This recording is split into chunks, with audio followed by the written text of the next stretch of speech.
राधे राधे दोस्तों। राधा कृष्ण यानी आत्मा और परमात्मा। राधा ही एकमात्र ऐसा नाम है जो भगवान श्री कृष्ण के नाम से पहले लिया जाता है। राधे कृष्ण। राधा के बिना श्री कृष्ण अधूरे हैं और बिना कान्हा के राधा के अस्तित्व की कल्पना ही नहीं की जा सकती है। भगवान के ऐसे ही रूप के दर्शन की कामना की थी संगीत सम्राट तानसेन के गुरु स्वामी हरिदास जी ने। भगवान की भक्ति में लीन स्वामी हरिदास जी जब भजन गाया करते थे तो कान्हा स्वयं उनके सामने प्रकट हो जाते। एक दिन हरिदास जी के शिष्य ने कहा कि आप अकेले ही श्री कृष्ण के दर्शन का लाभ प्राप्त करते हैं, कभी हमें भी भगवान के दर्शन करवाइए। इसके बाद स्वामी हरिदास जी ने भजन गाना शुरू किया। तब राधा कृष्ण की युगल जोड़ी प्रकट हुई।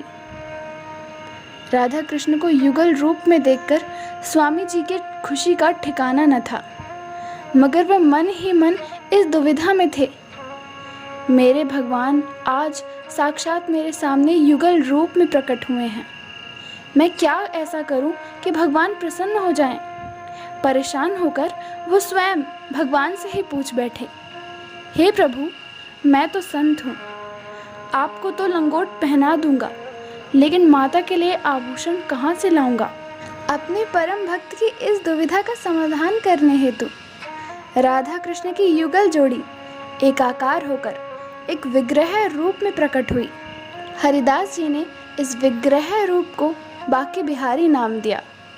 वृंदावन के बांके बिहारी के मंदिर में इसी स्वरूप के दर्शन होते हैं। यहाँ काले रंग की भगवान की प्रतिमा को आधा स्त्री और आधा पुरुष का रूप प्रदान किया गया है। मान्यता है कि बांके बिहारी के विग्रह में राधा और कृष्ण दोनों ही समाहित हैं और इनके दर्शन से दोनों के दर्शन का लाभ मिलता है। भक्तों की सभी मनोकामना यहाँ पूर्ण होती हैं।